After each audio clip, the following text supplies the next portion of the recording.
When my daughter-in-law told me to leave, I smiled instead of crying. I don't think anyone really notices that in a moment like that, how a smile can be both armor and a tiny surrender. It wasn't the first time I felt invisible in my own home, but that day it hit differently. I had spent decades holding this family together, or at least trying, and in that moment, I realized how fragile all of it was. I remember sitting in the living room, the old wooden clock ticking loudly, almost accusingly. The sunlight fell across the carpet in thin stripes, and I could hear the faint hum of the fridge in the kitchen. My hands rested on my lap, folded neatly, but inside, I felt every ounce of tension that had been quietly building over the years. I thought of my son, of how he had always been gentle, always protective, and yet even he hadn't stopped it, hadn't spoken up. It was just me, sitting there, smiling, while the world I had known quietly unraveled. Our family was never perfect. We were small, but close, in ways that mattered once. I married young. My husband, may he rest in peace, was a kind man. Not loud, not showy, but steady. He loved simple things, his morning tea, the smell of rain on the window, his garden in the back. I loved him for those quiet, steady moments. He always said, "Life isn't about the big gestures. It's about the little things we do every day." I thought about that a lot now because I had tried for years to live by it. We had a son, the center of our lives. He was always bright, always curious. From the day he could walk, he brought energy into the house. He loved climbing trees, catching insects, asking 1,000 questions about everything. My husband and I would sit in the evening, sipping tea, and talk about what kind of world our son would grow up in. We wanted him to be kind, patient, and strong. Strong enough to love and protect, kind enough to care about others without expecting anything in return. I had hoped, foolishly, that this kindness would be recognized, that it would matter even after I grew older, that my love for my family would create a shield around me. But life has a quiet way of teaching lessons you don't want to learn. My son grew up, and slowly, almost without me noticing, the house became quieter. My husband passed away quietly in his sleep one night, without fanfare, leaving a silence that I didn't know how to fill. And then slowly our family changed. My son married. A young woman came into our lives, full of energy, bright and confident. I wanted to love her like a daughter, to embrace her as part of the family. I tried. I really did. At first, everything seemed fine. We shared meals, laughed over small things, talked about the future. I baked for them. I kept the house ready for visits. I even learned some of her favorite recipes. I wanted to bridge the gap, to make her feel welcome. And for a while, it worked. She smiled. She said thank you. She complimented my cooking. I felt seen, appreciated. I thought maybe this is how families grow, one generation loving the next, gently, naturally. But love, I learned, is fragile when it becomes invisible. The small things we do, the constant, quiet love, can be taken for granted if it isn't acknowledged in the way people expect. And that's how it started. A look here, a passing remark there, a subtle shift in tone. The house began to feel colder, even when everyone was home. Conversations became shorter, smiles less frequent, and somehow I was always the one who noticed first. It started with small things, a meal not finished, a dish left dirty, a small comment that wasn't meant to sting but did, and I brushed it off, telling myself, it's nothing, people get busy, She is young. This is normal. But deep down, I felt the first cracks forming in the walls I had built so carefully around my heart. I remember the morning clearly. I had been up early, as usual, preparing breakfast, making tea, and tidying up the living room. I moved slowly, deliberately, because age makes you careful, and because routine gives comfort when the heart is uncertain. My son walked past me, barely looking at me. I smiled at him, the same way I always did, and he nodded without stopping. Then she came into the kitchen, brushing past me. She didn't say hello. She didn't ask how I was. She simply said, "Mom, maybe you should go out for a while. I have things to do." Her words hit like ice. I paused, cup of tea in hand, pretending not to notice. I thought of all the times I had quietly adjusted my schedule, rearranged my day, put my own needs aside to make space for them. And in one breath, she dismissed me. Not loudly, not angrily, just dismissed me, as if I was invisible. And I smiled. That smile stayed on my face, while my heart contracted painfully inside. I realized, at that moment, that my love had been one-sided, that I had given everything I had to keep my family together, to nurture, to protect, and yet it had gone unnoticed. The recognition I had quietly hoped for, even a little, had not come. I didn't respond. I simply sipped my tea and nodded. Later, I walked into my small bedroom, closed the door, and let the tears fall quietly. They weren't dramatic, not loud, just soft, steady, like the realization of a long, silent ache finally breaking through. And that's when I began to reflect on our family. I thought of my husband and how he had always noticed small gestures, always acknowledged them, always made people feel seen. I thought of my son and how, perhaps unknowingly, he had begun to drift into the world of his own priorities. And I thought of her, the young woman I had tried so hard to love like a daughter, and how love, when unreciprocated, can leave you feeling empty.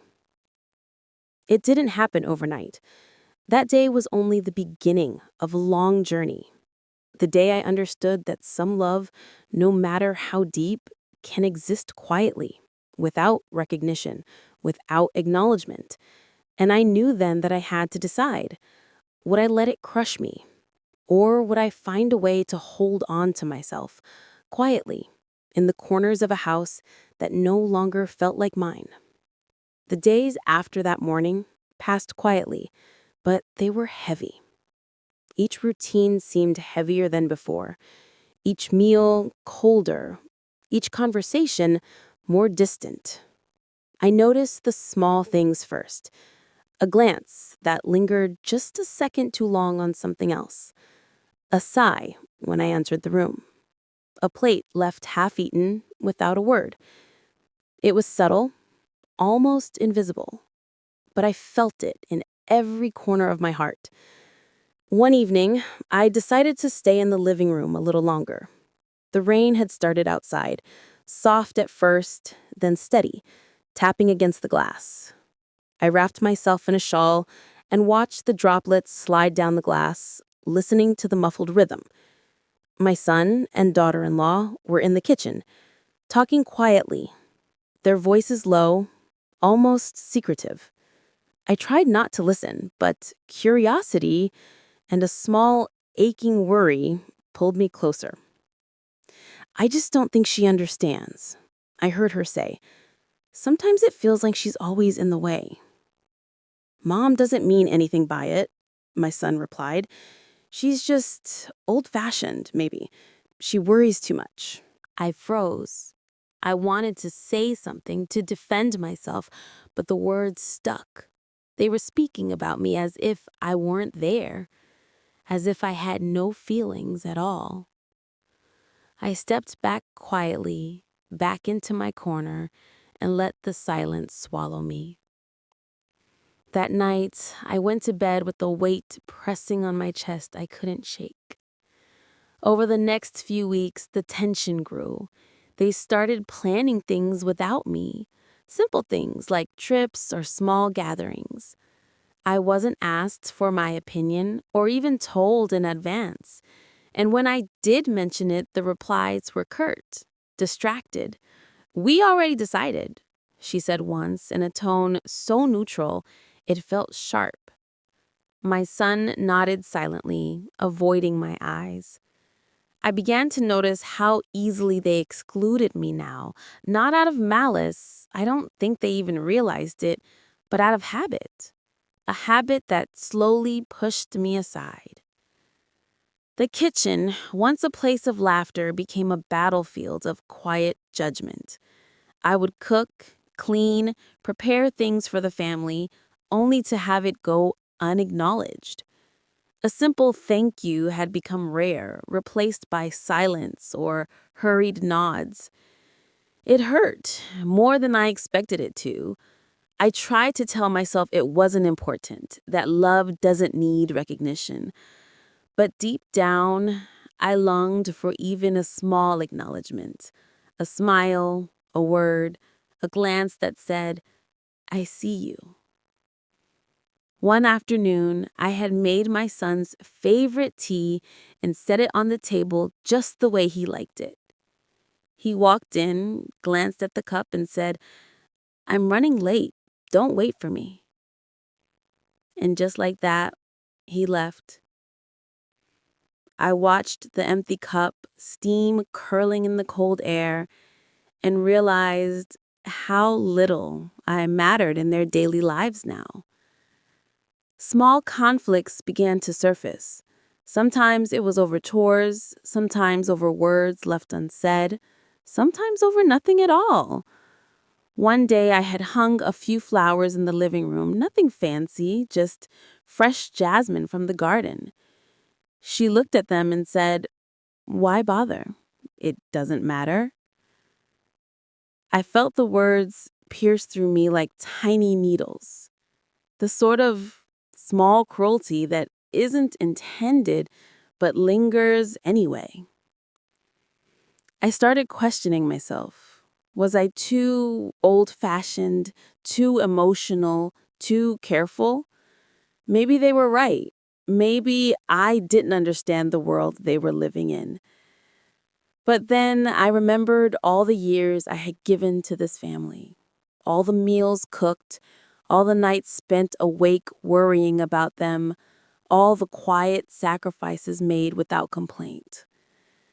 And I realized that love, my love, had never been conditional. It had always been constant, patient, quiet. I tried to speak up once, gently. "Please," I said one evening, "it hurts me when I'm ignored. I only want to be part of your lives." Her eyes flickered briefly, and she said softly, "We don't mean to ignore you." But her words didn't match her actions. The next day, she went out shopping without telling me.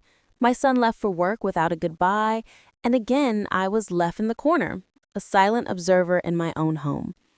It wasn't anger that filled me, not really. It was disappointment. Slow and deep, like water seeping into stone. I began to withdraw a little, not out of malice, but out of self-preservation. I stopped offering as much, cooked only for myself sometimes, sat quietly in my room more often. They noticed, of course, and sometimes asked, "Are you upset?" "No," I would say, forcing a smile, hiding the ache. But I was.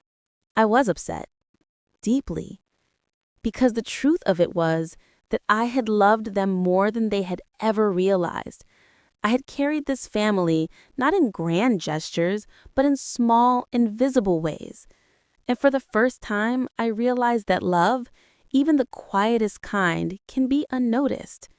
One evening, during dinner, the tension boiled over in the smallest of ways. I had placed a dish on the table one she hadn't liked the last time. She pushed it aside with a casual flick of her hand. "Do you have to make this?" she asked, not unkindly, but without warmth. I swallowed. I had two choices: speak or stay silent.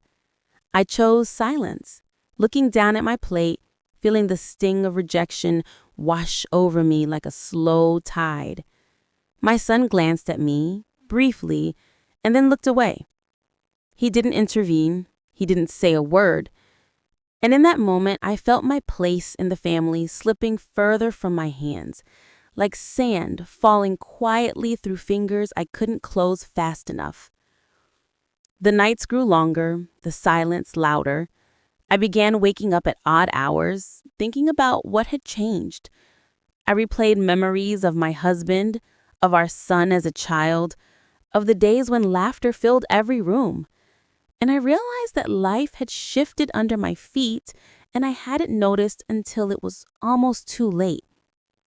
I thought about confrontation, about speaking my heart fully, but the words felt heavy and dangerous. I feared making things worse, feared pushing them away completely, so I stayed quiet, hiding my hurt, hiding my tears, pretending that everything was fine, even as my heart quietly fractured with each passing day. And that's when the first real argument happened. A subtle, quiet battle over nothing that shouldn't have mattered. A spilled cup of tea, a misplaced dish, a word misunderstood. Yet it became a moment where I understood just how far apart we had grown. It wasn't just misunderstanding, it was indifference. And indifference, I realized, is heavier than any argument, louder than any shout. It happened on a quiet afternoon, one that began like any other but ended up changing everything. I had been in the kitchen, preparing some food for the family.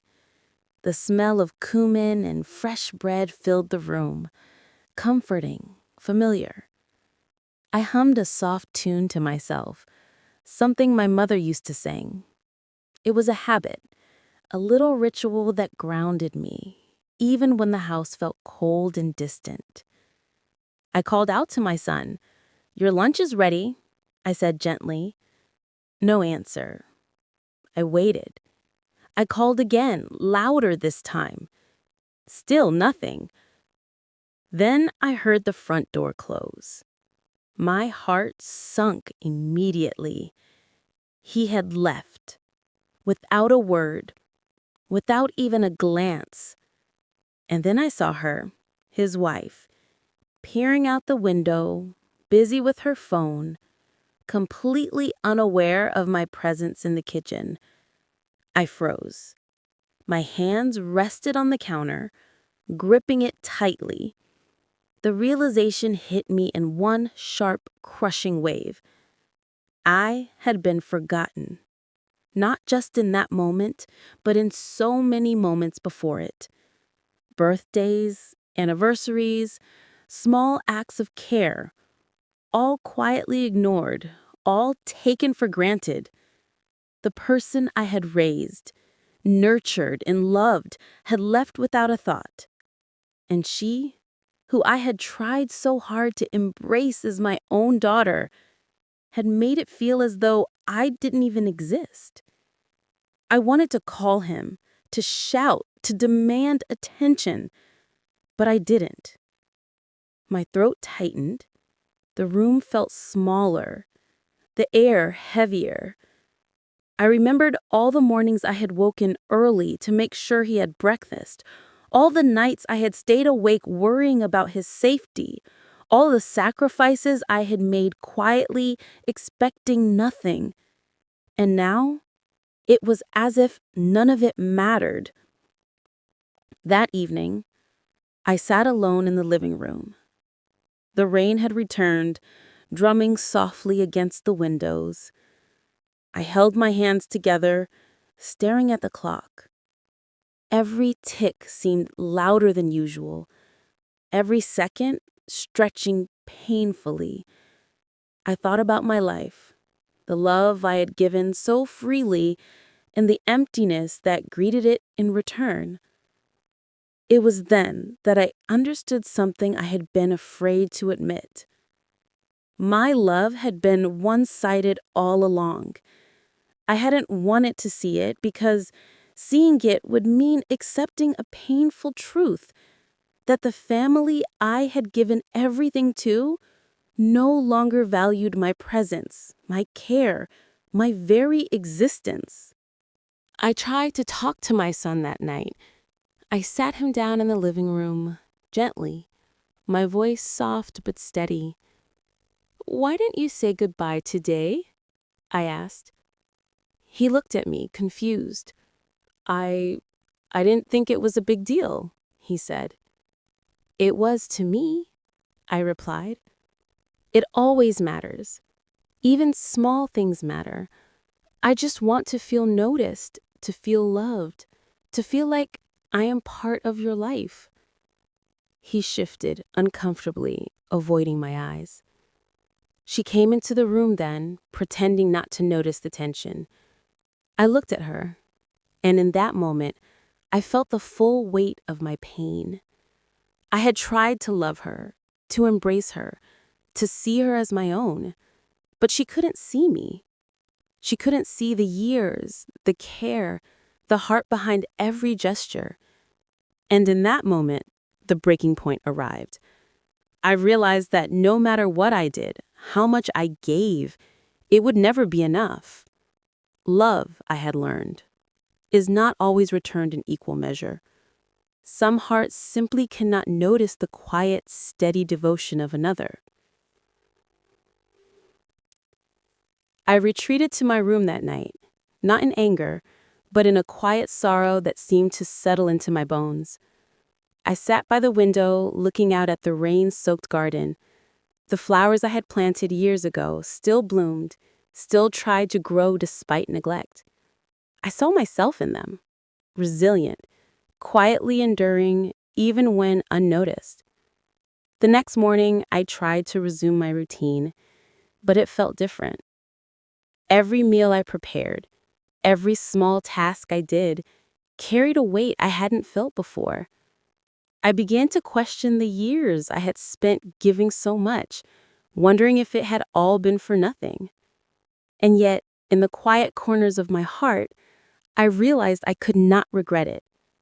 Because love, even one-sided, had shaped me, had kept me alive through grief and loneliness. But the pain of being forgotten, of being invisible to the ones I love most, lingered like a shadow I could not shake.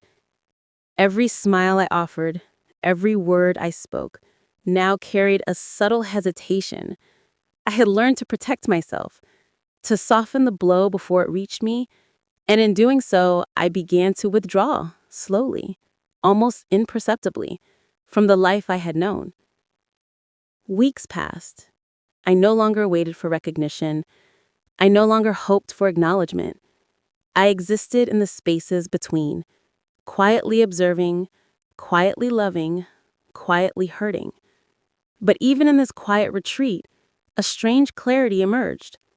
I could see the patterns, the small shifts in behavior, the ways in which love could be invisible when taken for granted. I could see the truth of my life laid bare, and it was painful, but also freeing. I began to write in a small notebook I had kept hidden for years. I wrote my thoughts, my grief, my quiet observations. I poured my heart onto the pages, words flowing like the tears I no longer allowed myself to cry openly. I wrote about my husband, about my son as a child, about the years of devotion I had given, and the years of neglect I had silently endured. Writing became a refuge, a place where I could acknowledge my pain without fear of judgment. One evening, I read through my own words and realized something profound. I had loved fully, without expectation, and there was no shame in that. Even if my love was one-sided, it had been genuine. It had been unwavering. And that truth, as painful as it was, gave me the strength I didn't know I possessed. That turning point, that day of being forgotten, marked the beginning of a new understanding. I understood that love cannot always be measured by reciprocity. Sometimes love exists quietly, deeply, even when it is unseen. And in that understanding, I found a strange, fragile peace. I began to prepare myself for the days ahead with a quiet determination. I would continue to love, yes, but I would also honor myself. I would not vanish completely, but I would no longer let my heart be crushed by the indifference of those I had loved. That evening, I walked through the garden, touching the flowers, feeling their resilience. I whispered to myself, softly, I am still here. I am still worthy. I am still enough. It was a subtle, quiet turning point. No shouting, no confrontation, no dramatic scenes, just a calm, heartbreaking acknowledgement that the life I had known, the love I had given, and the family I had nurtured could not always see me. And in that acknowledgement, I began to reclaim a small, precious part of myself that had been lost in the shadows. The days after that turning point were quiet, almost painfully so. I stopped expecting anything from anyone. No smiles, no words, no acknowledgement. I prepared meals, I tended to the house, but my heart carried a distance I hadn't felt before. It was a protective distance, not born out of bitterness, but out of the need to survive. I started spending more time in my small bedroom, sitting by the window, watching the world outside. Birds visited the garden, rain dripped from the leaves, and sometimes a neighbor's child would wave from the street. Life continued around me, indifferent to my pain, and slowly I realized that I too had to continue. I could not let their indifference define me. I began to focus on small joys I had neglected over the years. I cooked not for recognition, but for the pleasure of cooking. I watered my plants, tended the garden, listened to the rain. I read books I had wanted to read for years but never had time for. I wrote in my journal daily, letting my heart pour onto the pages, quietly witnessing my own story. These small acts reminded me that life still had beauty, even when love was unreciprocated. One afternoon, my son came to me quietly. He had been watching, I think, and realized the weight I had been carrying. He, I, I didn't understand, he said softly. I didn't see how much you gave, or how much it hurt when we ignored you. I nodded, not out of anger, but out of acknowledgement. I know. I only needed you to see me, even a little. He hesitated, then gently took my hand. It was a small gesture, but it carried a world of meaning. I could see that the awareness had begun to dawn in him, slowly, gently. And in that moment, I realized that while love may have been one-sided, the capacity for understanding could still grow. With time, the atmosphere in the house softened. My daughter-in-law didn't change overnight, but she began to notice small things. The way I prepared meals, the quiet presence I had in the household, the care I had always shown. Sometimes she would stop and smile. Sometimes she would thank me for something minor. It was not grand, but it was real. I began to speak more openly about my feelings, but always calmly, never accusingly. I shared stories of the past, memories of my husband, tales of my son as a child. And slowly, we started to connect again, not as we were before, but in a new way, more honest, more aware, more careful with each other's hearts. The healing wasn't dramatic, it wasn't immediate, and it wasn't perfect, but it was real. I learned that sometimes love is not about being noticed every single time, but about continuing to give while also protecting your own heart. I learned to find value in myself, in the life I had led, in the quiet acts that had defined me. I realized that the pain of being forgotten had taught me a deeper truth, that love, even when unreciprocated, shapes us, teaches us, and leaves a mark on our souls. And in that understanding, I found a strange, quiet peace. I began to rebuild small connections with my son, with her, even with neighbors and friends I had neglected. I smiled more freely, laughed softly at minor jokes, and allowed myself to enjoy the present, even while holding the past in gentle memory. There were moments of sadness, of course. I still remembered the sharp pangs of being overlooked, the afternoons of quiet tears, the nights of silent longing. But those moments became softer, less consuming, like a river that had once roared but now flowed calmly. I began sharing my life stories, quietly, with friends who came to visit, with relatives over phone calls. I spoke of love, of loss, of devotion, and the importance of noticing the small acts that builds a family. And I realized that even if my own family had faltered in seeing me, my experiences could still teach others to cherish and honor those who love quietly, patiently, unconditionally. One evening, I sat in the living room with a cup of tea, looking at the photographs on the wall. My husband, my son as a child, memories of birthdays and festivals. I smiled softly. I thought of all the love I had given, all the sacrifices I had quietly made, and I realized I was proud. Not of recognition, not of applause, but proud that my heart had remained open, that I had loved fully, even when it hurt. And then my son came in and sat beside me. We didn't speak much, just held hands for a moment. She followed, offering a tentative smile. And though the house wasn't perfect, though the past could not be erased, I felt a quiet warmth, a reassurance that love, even when tested and unacknowledged, could still survive, quietly, slowly, and gently. The days settled into a gentle rhythm after that. The house felt lighter, not because everything had changed, but because I had changed. I no longer waited for recognition or acknowledgement. I no longer measured my worth by how others treated me. Instead, I learned to see the value of my own heart, the quiet strength that had carried me through years of love, loss, and loneliness. Some mornings I would sit by the window with a cup of tea, watching sunlight spill across the garden. Birds would come to drink from the fountain, leaves would glisten with dew, and the world continued on, beautiful and indifferent. I smiled softly, feeling a calm I had not known in years.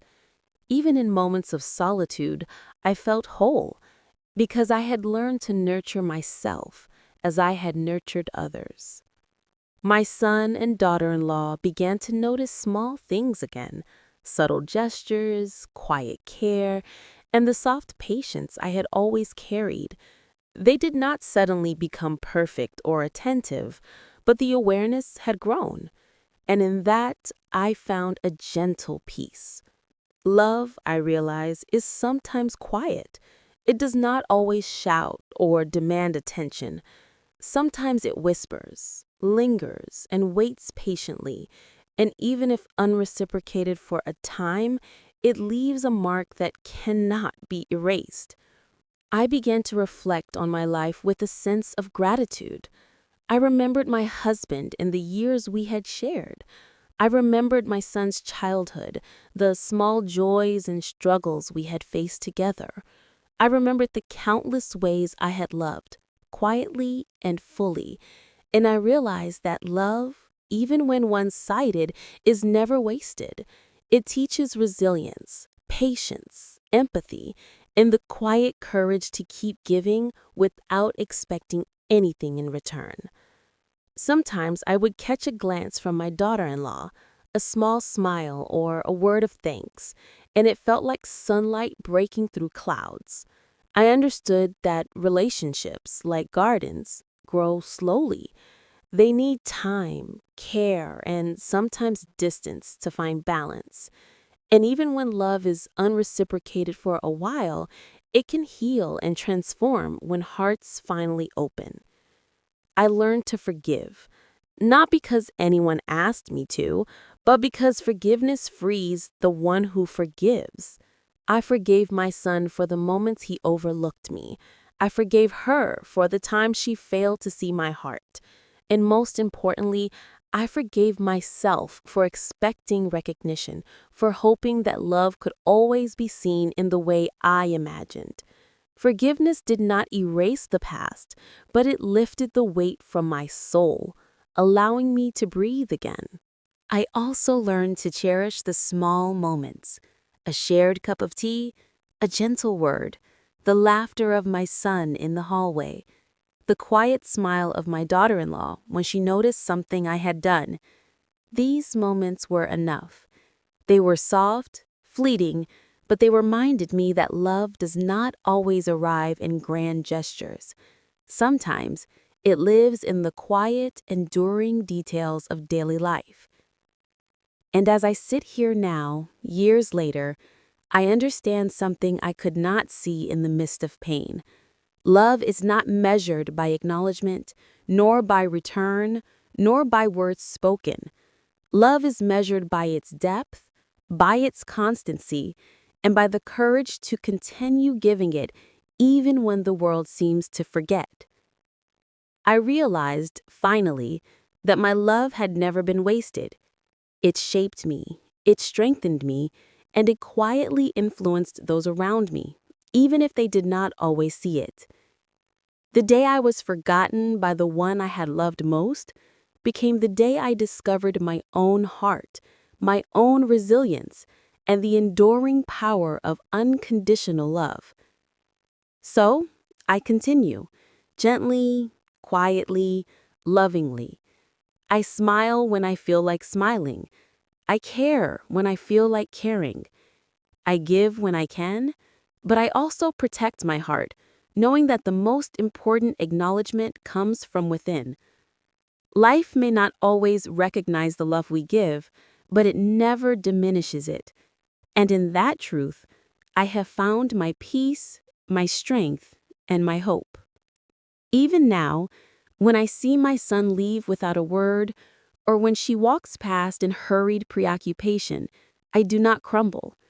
I breathe deeply, remembering all the love that has carried me through, all the quiet sacrifices that have made me who I am.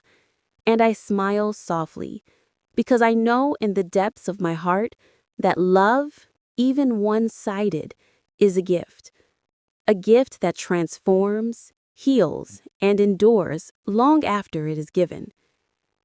And that is the lesson I have learned. Love is never wasted even when it is unseen. It teaches, it shapes, and it leaves us stronger, gentler, and wiser. It asks nothing in return, yet gives everything. And in that quiet, unwavering truth, I have found my home, not in the recognition of others, but in the boundless, enduring space of my own heart.